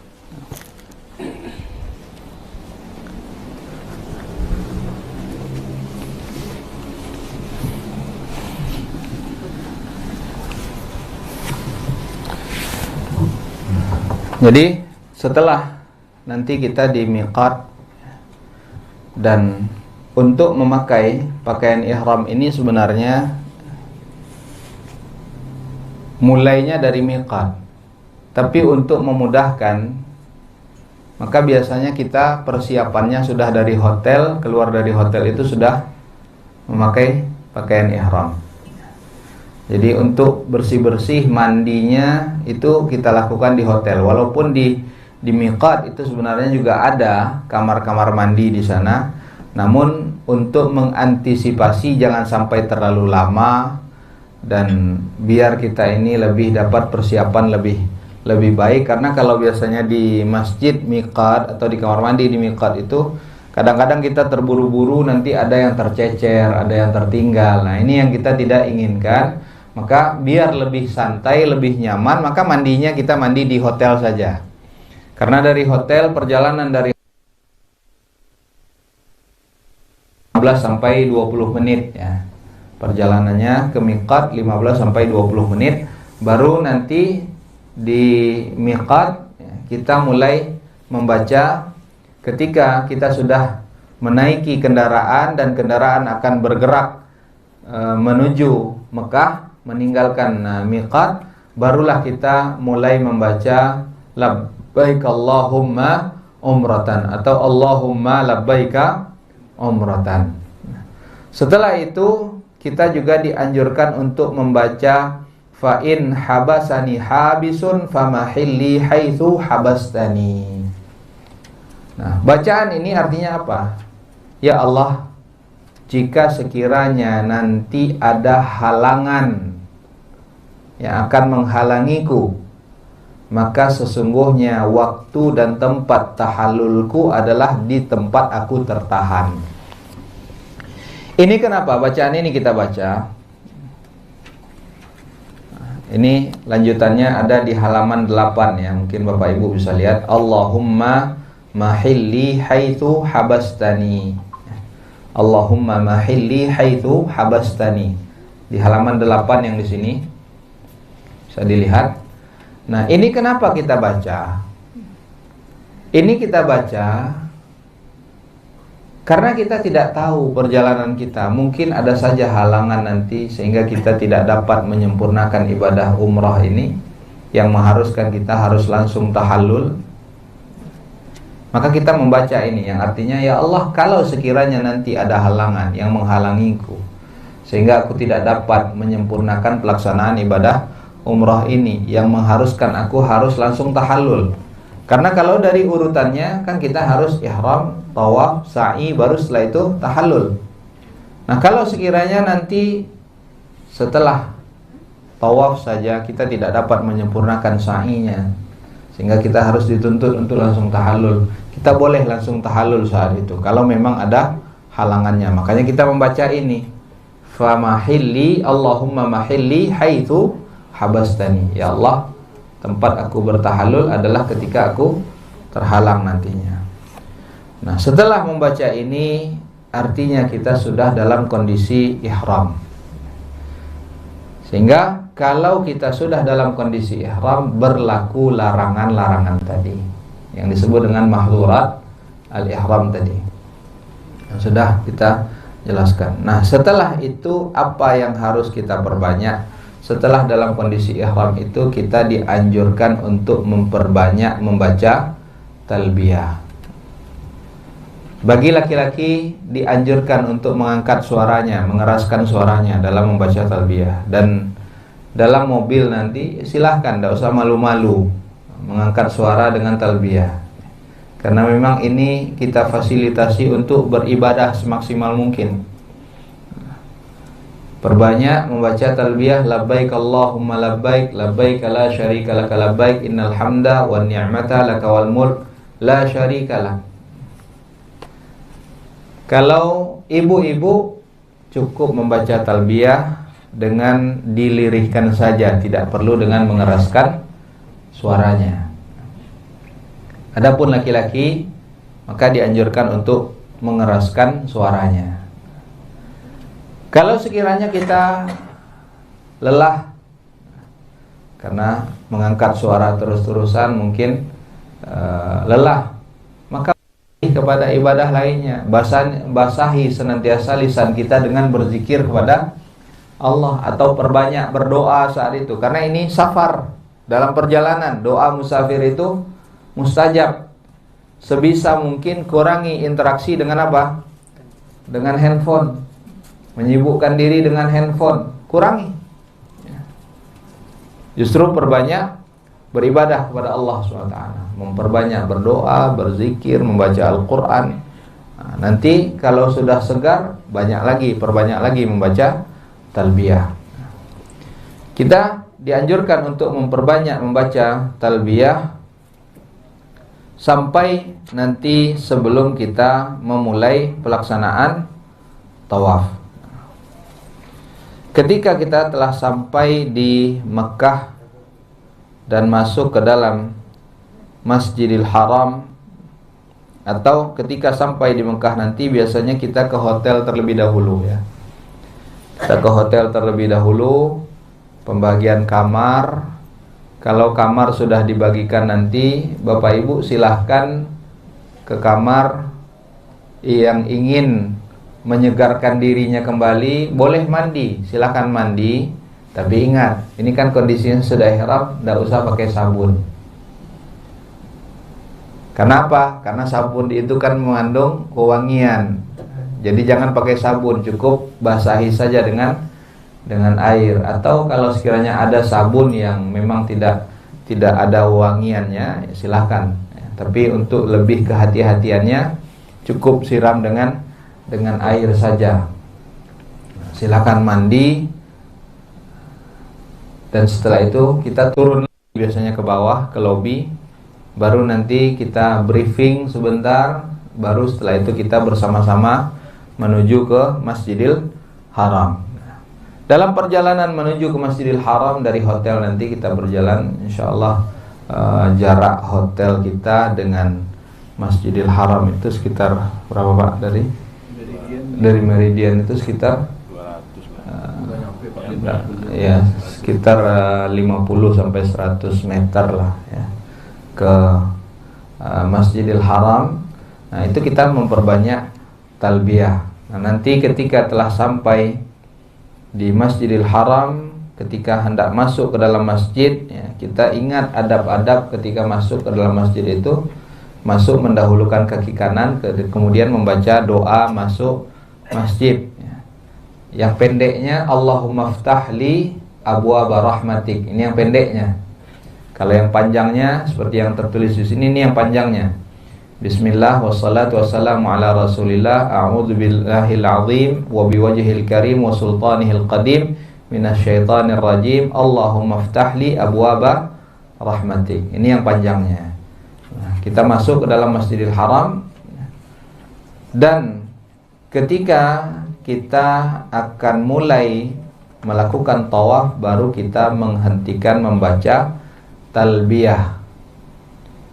Kita berhenti membaca talbiyah dan mulai merubah posisi pakaian ihram tadi untuk laki-laki ya. Yang tadinya masih menutup kedua pundak, baru kita melakukan posisi ittiba. Itu apa? Tadi pakaian ihramnya kita selendangkan di bawah ketiak sehingga pundak bahagian kanan itu terbuka. Ini posisi ittiba.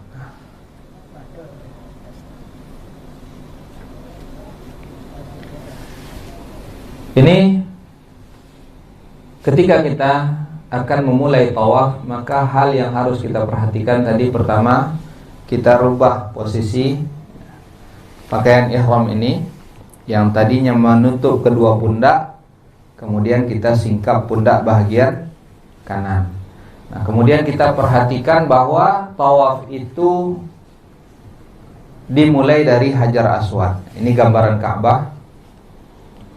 Ini Ka'bah, kemudian pintu Ka'bah.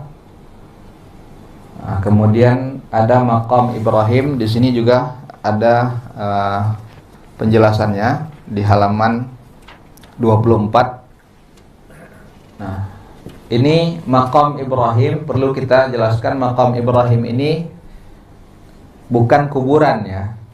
Maqam itu bukan makam kuburan, tapi maqam artinya tempat berdiri.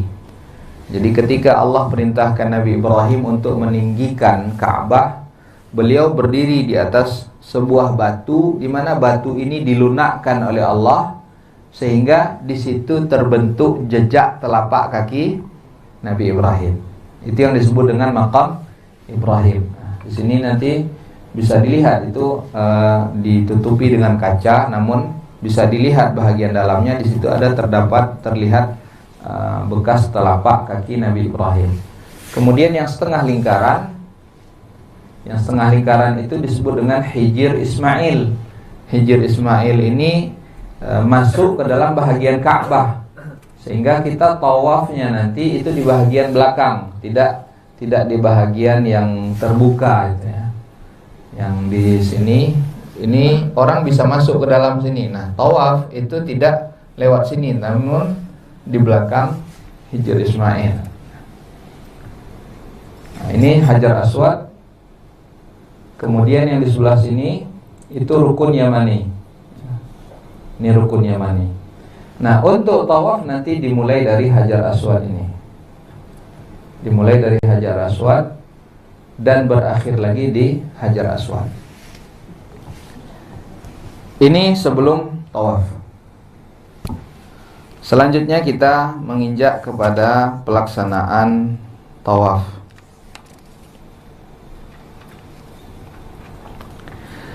Tawaf pelaksanaannya itu 7 putaran. 7 putaran. Mulai dari Hajar Aswad berakhir di Hajar Aswad lagi, itu terhitung 1 putaran. Apa yang kita lakukan ketika hendak melakukan tawaf? Yang pertama yang harus kita perhatikan adalah kita memposisikan diri kita sejajar dengan Hajar Aswad. Dalam kondisi sepi mungkin mudah kita melihat posisi Hajar Aswad. Tapi kalau dalam kondisi ramai, maka untuk memudahkan ada tanda yang ditandai dengan lampu yang berwarna hijau. Ini bisa Bapak lihat, itu ada lampu yang berwarna hijau. Nanti kita akan mensejajarkan posisi kita dengan batasan tersebut, karena dari situlah nanti kita akan mengawali pelaksanaan ibadah tawaf. Ketika kita sudah sejajar dengan Hajar Aswad, kalau sekiranya memungkinkan, kita disunnahkan untuk mencium Hajar Aswad. Kalau tidak memungkinkan, cukup menyentuhnya. Itu pun kalau bisa. Kalau sekiranya tidak bisa, maka cukup dengan memberikan isyarat dengan tangan kanan. Cukup dengan memberikan isyarat dan kita mengucapkan Bismillah Allahu Akbar. Nah, ini untuk di lantai 2 ya. Di lantai 2 untuk permulaan tempat tawaf itu ada rambu-rambunya seperti ini. Bidayatul tawaf, permulaan tawaf. Setelah kita membaca Bismillah Allahu Akbar, maka kita mulai berjalan berlari-lari kecil. Ini kalau memungkinkan, berlari-lari kecil sebanyak 3 putaran pertama, itu berlari-lari kecil. Tapi kalau sekiranya kondisinya padat, tidak memungkinkan kita berlari-lari kecil, maka cukup berjalan biasa. Apa yang kita baca, tidak ada bacaan khusus. Saat itu, saat tawaf, kita dianjurkan untuk memperbanyak berdoa, berzikir, atau membaca Al-Quran. Dan Bapak Ibu sekalian, kita tidak akan memimpin doa untuk Bapak Ibu sekalian. Mungkin Bapak Ibu akan lihat nanti ada jamaah-jamaah lain yang ada pemimpinnya yang mengomandoi Allahumma, Allahumma, Rabbana, Rabbana, ighfir lana, ighfir lana. Kita tak akan pandu seperti itu. Karena apa? Bapak Ibu lebih tahu apa yang Bapak inginkan. Sehingga doa kita bebaskan, Bapak Ibu mau berdoa apa saja. Terlepas Nabi SAW juga tidak pernah memandu para sahabat dalam berdoa. Mereka berdoa masing-masing. Jadi nanti zikir doanya itu silahkan Bapak Ibu masing-masing. Hanya saja memang antara rukun Yamani dengan Hajar Aswad, mungkin bisa ditunjukkan deh. Nanti ketika kita mengelilingi setelah sampai di rukun Yamani ke Hajar Aswad, maka memang ada doa yang dianjurkan untuk dibaca, yaitu apa? Rabbana atina fid dunya hasanah wa fil akhirati hasanah wa qina adzabannar. Di rukun Yamani ini kalau memungkinkan kita menyentuhnya, kita sentuh, tapi kalau tidak memungkinkan maka tidak usah kita sentuh. Apalagi untuk ibu-ibu, tidak usah memaksakan diri untuk menyentuh atau mencium Hajar Aswad, karena sudah dipastikan pasti akan berdesak-desakan dengan kaum pria, dan ini sangat besar potensi auratnya tersentuh atau auratnya terbuka, itu potensinya sangat besar. Ketahuilah bahwa mencium Hajar Aswad itu hukumnya sunnah. Berdesak-desakan dengan pria itu hukumnya haram. Tidak mungkin kita mengedepankan yang haram hanya untuk mendapatkan sesuatu yang sunnah. Bahkan Umar bin Khattab radhiyallahu anhu, beliau berkata, inni la a'lamu annaka hajarun la tadurru wa la tanfa'. Aku tahu engkau ini hanya batu biasa yang tidak dapat memberikan manfaat, tidak pula dapat memberikan madarat. Kalaulah bukan karena aku melihat Rasulullah mencium engkau, aku tidak akan cium. Jadi di sini pentingnya kita beribadah berdasarkan apa? Berdasarkan ilmu, sehingga kita melakukannya benar-benar sesuai dengan apa yang diajarkan oleh Rasulullah SAW. Jadi antara rukun Yamani dengan Hajar Aswad tadi, kita memperbanyak membaca Rabbana atina fid dunya hasanah wa fil akhirati hasanah wa qina adzabannar. Sampai di Hajar Aswad artinya sudah lengkap satu putaran. Nah, ketika telah sejajar dengan Hajar Aswad, kembali kita mengulangi seperti apa yang kita lakukan di awal tadi. Kita kembali memberikan isyarat. Kalau tidak memungkinkan kita mengusap atau mencium Hajar Aswad, kembali kita memberikan isyarat, membaca bismillah, Allahu Akbar. Kita mulai kembali putaran. Itu artinya kita untuk putaran yang kedua. Dalam putaran kedua ini masih disunnahkan kita berlari-lari kecil kalau memungkinkan, tapi kalau kondisi padat, ya sudah, jalan biasa saja. Juga tidak ada bacaan khusus pada putaran kedua. Perbanyak zikir, tahlil, membaca la ilaha illallah, karena ini sebaik-baik bacaan. Yang dibaca la ilaha illallah wahdahu la syarikalah, lahul mulku wa lahul hamdu wa huwa ala kulli syai'in qadir. Perbanyak berdoa, meminta kepada Allah SWT, karena ini adalah tempat yang mulia. Baru nanti ketika sampai di rukun Yamani, sentuh kalau memungkinkan. Kalau tidak usah. Perbanyak membaca doa Rabbana atina fid dunya hasanah wa fil akhirati hasanah wa qina adzabannar. Sampai di Hajar Aswad artinya itu sudah genap dua putaran. Nah, kita melakukan tawaf ini sebanyak 7 putaran. Satu hal yang lupa tadi kita sampaikan, bahwa pelaksanaan tawaf ini harus dalam kondisi suci. Artinya sebelum tawaf kita harus wudu terlebih dahulu. Ustaz, bagaimana nanti kalau sekiranya wudu kami batal, Ustaz? Kalau wudunya batal, berarti Bapak Ibu harus sampaikan dulu ke kami nanti, biar kami tahu siapa yang keluar dari rombongan nanti. Ya, mungkin kalau perlu ditemani nanti. sehingga nanti kita koordinasi. Dan juga nanti Bapak Ibu akan ini akan dibagikan kepada masing-masing kepala keluarga.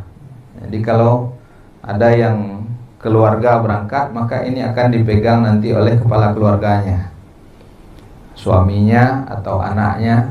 Tapi kalau yang satu orang nanti ya, dia memegang sendiri. Ini fungsinya untuk apa?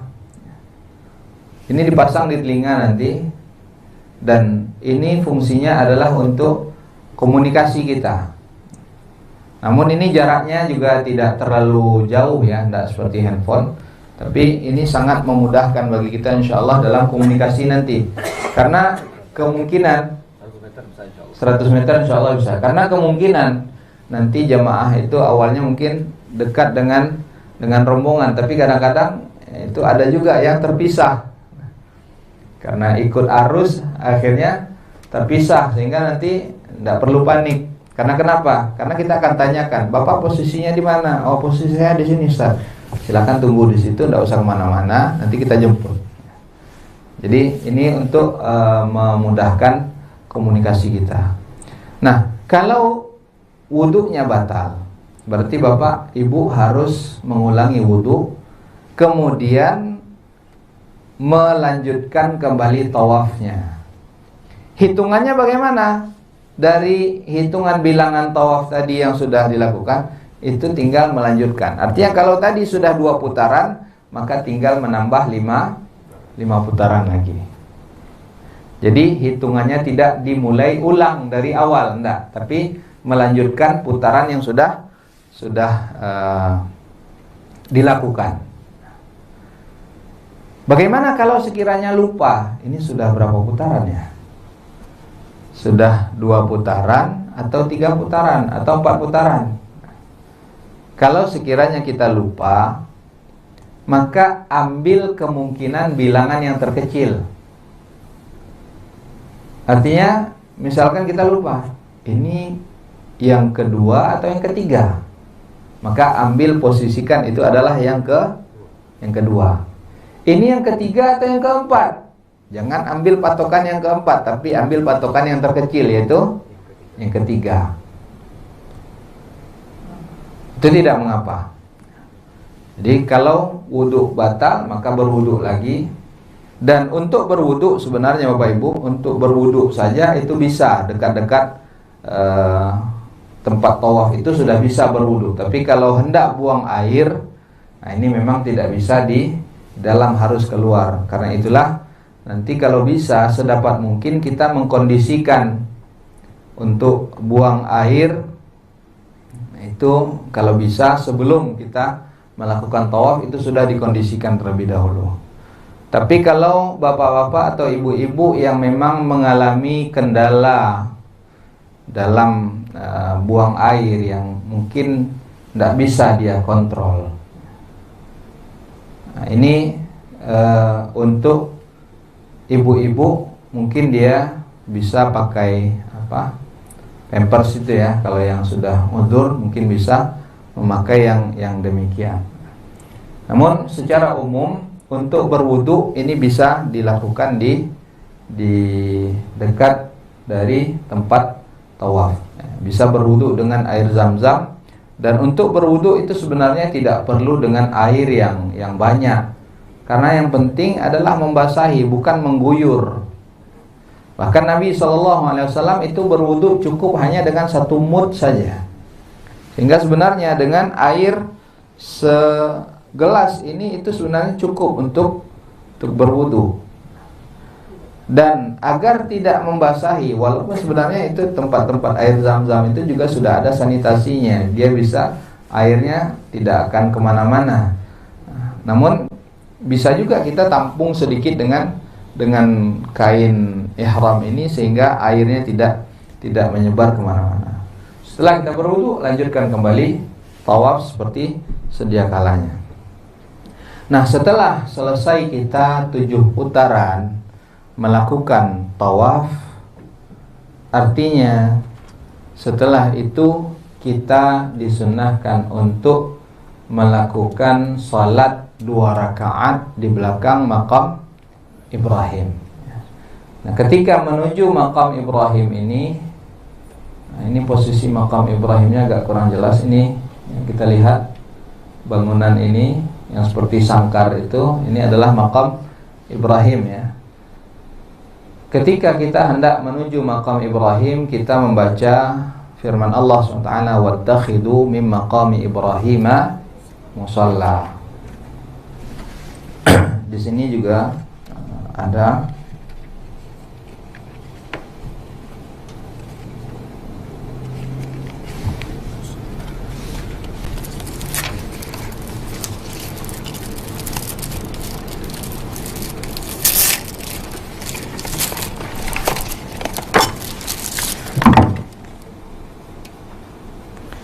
halaman 17 ya.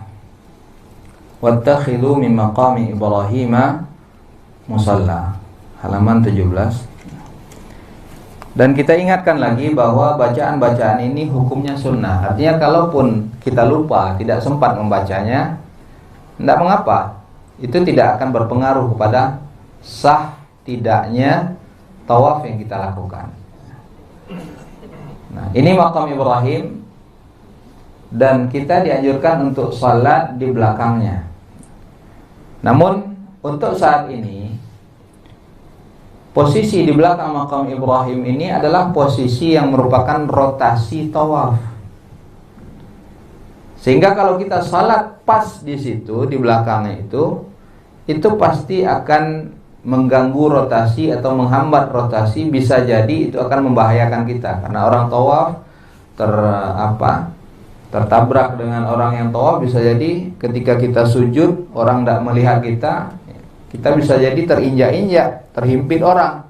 Itu justru membahayakan. Sehingga pemerintah itu sudah menyediakan tempat khusus yang dibatas dengan pembatas-pembatas. Ada tempat wanita, ada tempat pria. Di situ nanti insya Allah kita akan melakukan salat 2 rakaat. Nah, setelah selesai dalam sholat 2 rakaat ini, pada rakaat pertama kita disunahkan membaca surat Al-Kafirun. Kemudian pada rakaat kedua kita disunahkan untuk membaca surat Al-Ikhlas, Qul huwallahu ahad.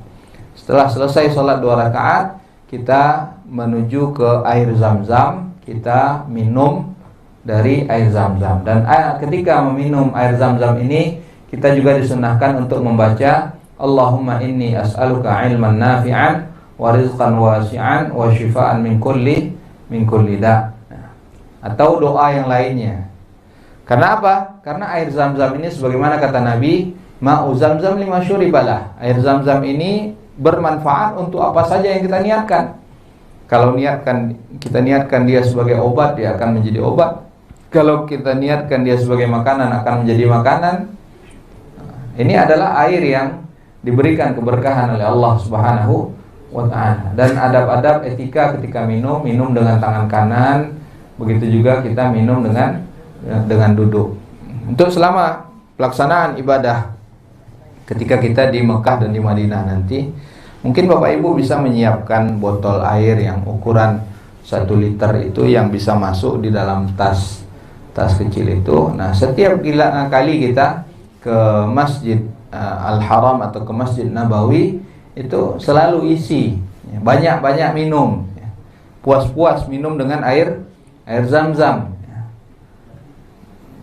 Karena nanti di masjid itu selalu disediakan ada galon-galon seperti ini.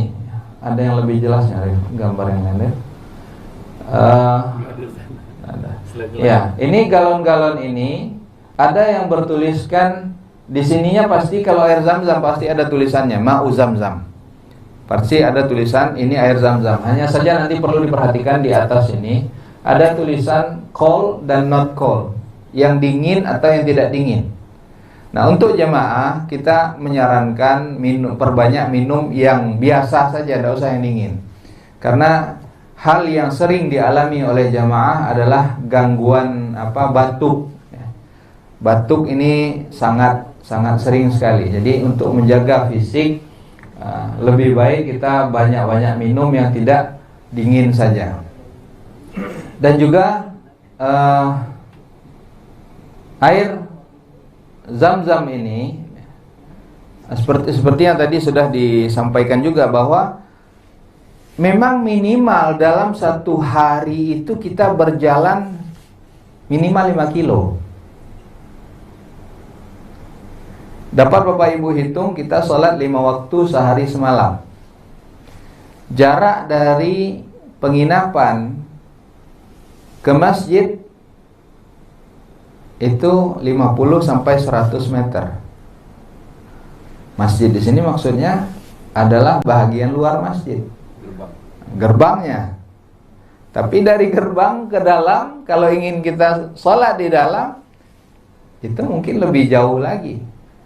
Jadi kalau dalam satu perjalanan dari hotel ke tempat kita sholat itu ada sekitar 250 atau 300 meter, artinya dalam sekali sholat hampir 1 kilometer kita jalan.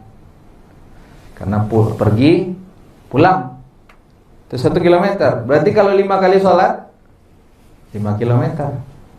Maka memang perlu jaga fisik. Kebanyak-banyak minum air zam-zam. Ini air yang diberkahi. Jaga fisik, dan insya Allah akan dimudahkan oleh Allah Subhanahu wa ta'ala. Nah, biasanya setelah selesai kita melakukan sholat 2 rakaat di belakang maqam Ibrahim, kita akan sebelum ke tempat sa'i itu pasti kita akan koordinasi terlebih dahulu. Kita kumpulkan, kita absen seluruh peserta jamaah. Kalau semuanya sudah kumpul, baru nanti kita sama-sama menuju ke tempat sa'i. Sekarang kita menginjak kepada rukun yang ketiga, yaitu pelaksanaan sa'i. Sa'i antara Safa dan Marwah. Bukit Safa, ini Bukit Safa. Mungkin yang bisa dilihat di situ ada yang dipagar, ada kita lihat bukit batu. Itu yang disebut dengan Bukit Safa. Pelaksanaan ibadah sa'i ini berbeda dengan tawaf tadi, di mana tawaf harus dalam kondisi suci, adapun sa'i tidak mesti harus dalam kondisi suci.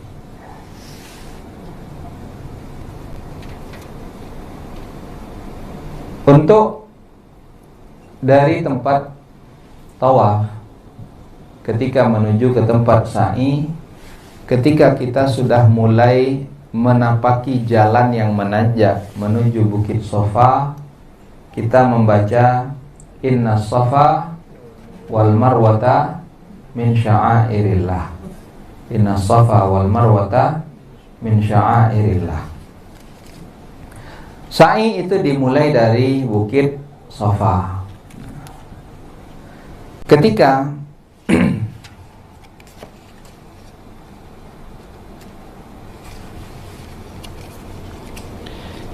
kita telah berada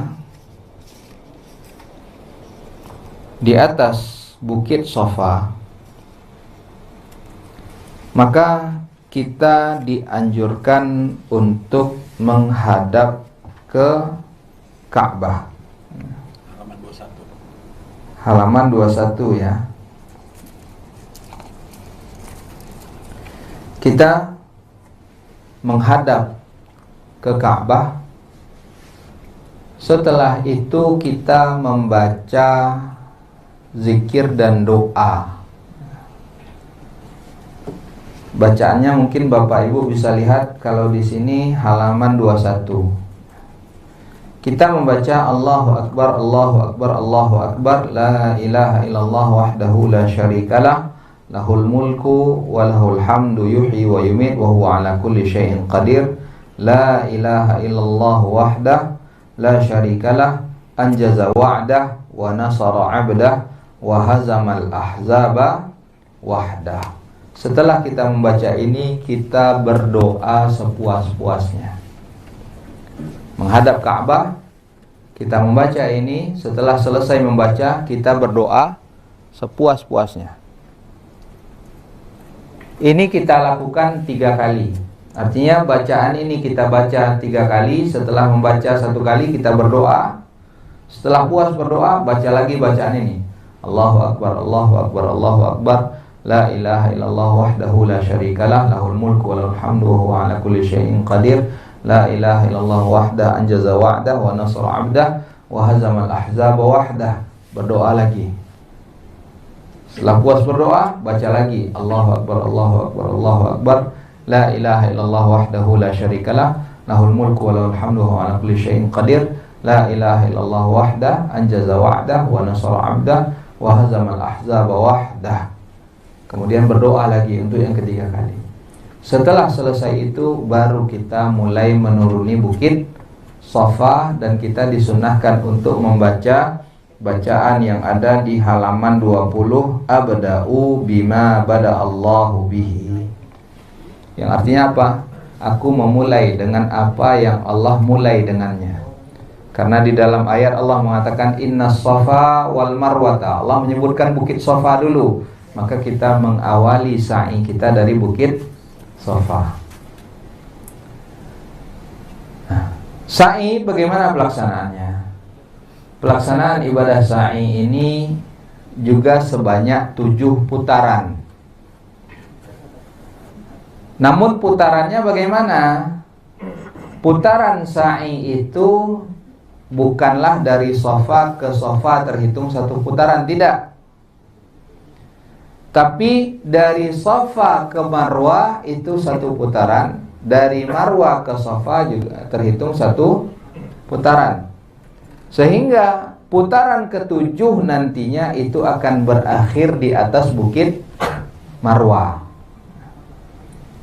Dari Shafa ke Marwah 1, dari Marwah ke Shafa 2, dari Shafa ke Marwah 3, dari Marwah ke Shafa lagi 4, dari Shafa ke Marwah lagi 5, dari Marwah ke Shafa 6, dari Shafa ke Marwah 7.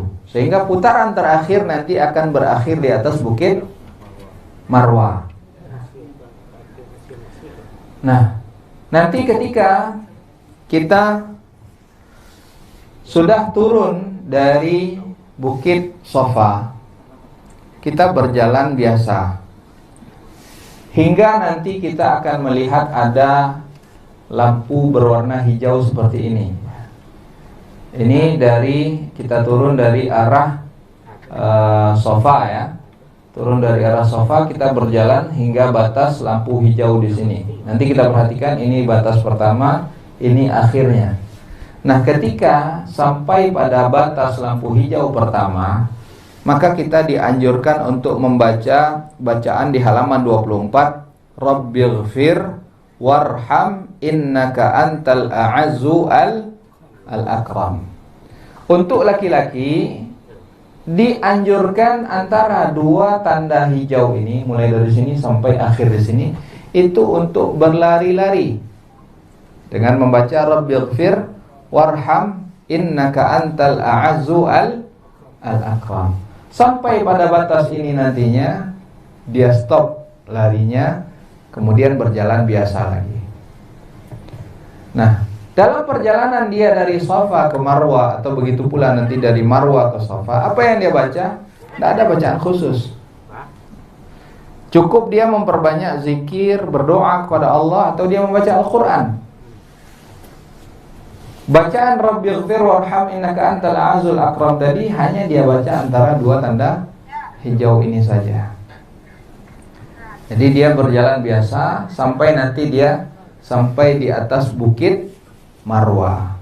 Setelah sampai di atas bukit Marwah, apa yang dia lakukan? Dia lakukan sama seperti apa yang dia lakukan di atas bukit Shafa tadi. Dia menghadap ke Ka'bah, dia baca Allahu Akbar, Allahu Akbar, Allahu Akbar, la ilaha illallah wahdahu la syarikalah, lahul mulku wa lahul hamdu wa huwa ala kulli syai'in qadir. La ilaha illallah wahdah anjaza wa'dah wa nasra 'abdah wa hazamal ahzaba wahdah. Setelah itu dia berdoa sepuas-puasnya.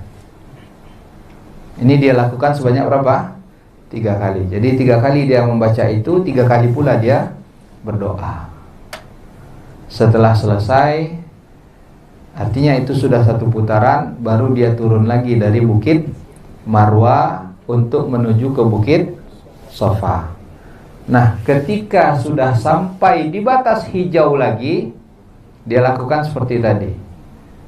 Untuk laki-laki berlari-lari kecil dan membaca Rabbighfir warham innaka antal a'azul akram.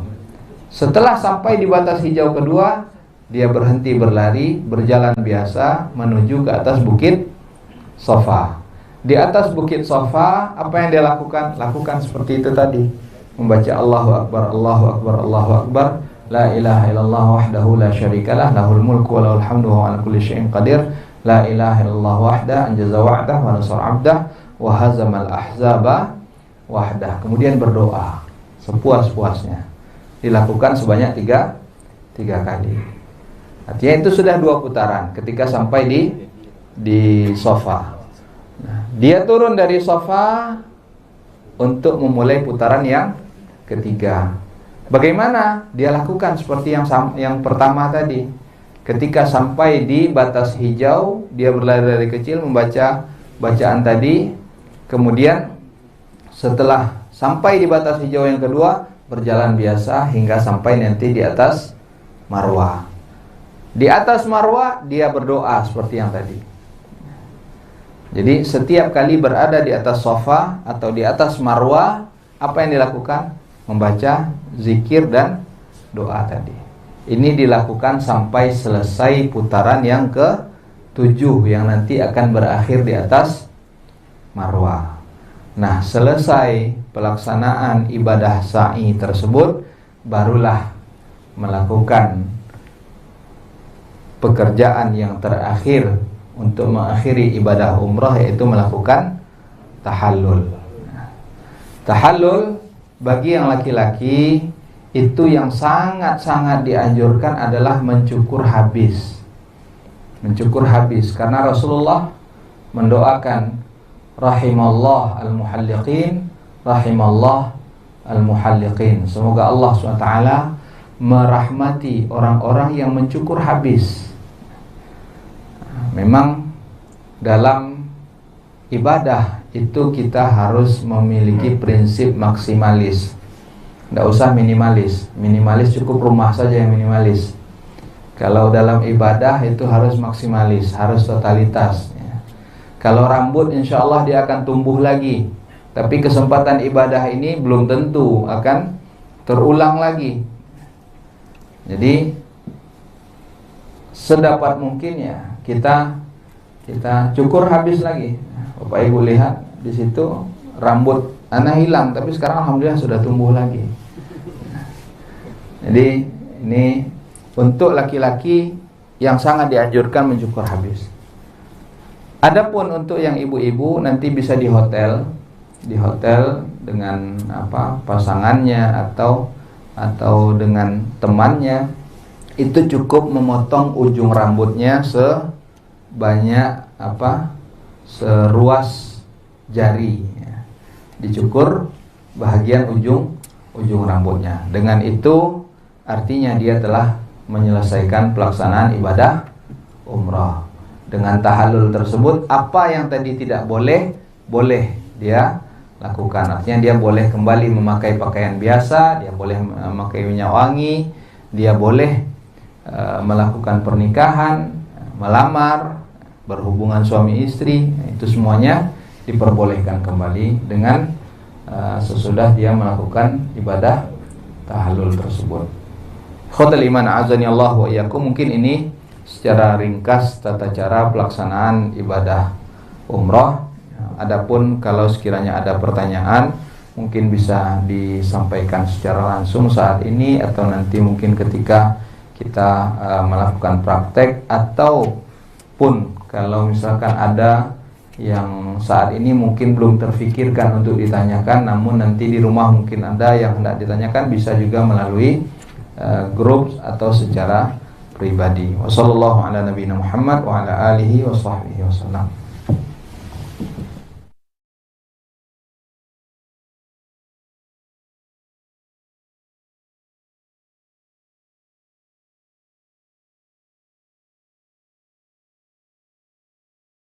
لبيك اللهم لبيك لبيك لا شريك لك لبيك. Saatnya ke Tanah Suci. Bapak Ibu mendambakan ibadah umroh dan haji khusus disiplin yang pelaksanaannya sesuai sunnah. Rencanakan perjalanan Bapak Ibu bersama Surau TV. Umroh 9 Maret 2022. Perjalanan akan dibimbing langsung oleh Buya Ahmad Daniel LCMA Hafizahullah. Juga tersedia umroh awal Ramadan, keberangkatan 30 Maret 2022 dengan berbagai kajian sunnah, majelis ilmu syar'i selama haji dan umroh dengan promo biaya perjalanan mulai dari Rp30.900.000 start Jakarta. Dengan pengalaman lebih dari 18 tahun, kami berusaha memastikan perjalanan berjalan lancar dan nyaman dengan fasilitas pesawat Garuda Indonesia, Saudi Airlines, dan Qatar Airlines, hotel yang dekat dengan Masjid Nabawi dan Masjidil Haram, penerbangan Jakarta-Madinah, perjalanan selama 11 atau 12 hari, menu makanan Indonesia. Mari percayakan ibadah haji dan umroh kita kepada Surau TV. Untuk pendaftaran dan informasi lebih lanjut, segera hubungi kami ke nomor 0822 1818 0259. Sesuai sunnah, perjalanan tentram, ibadah pun nyaman. Bekerja sama dengan Selatur Travel Sunnah.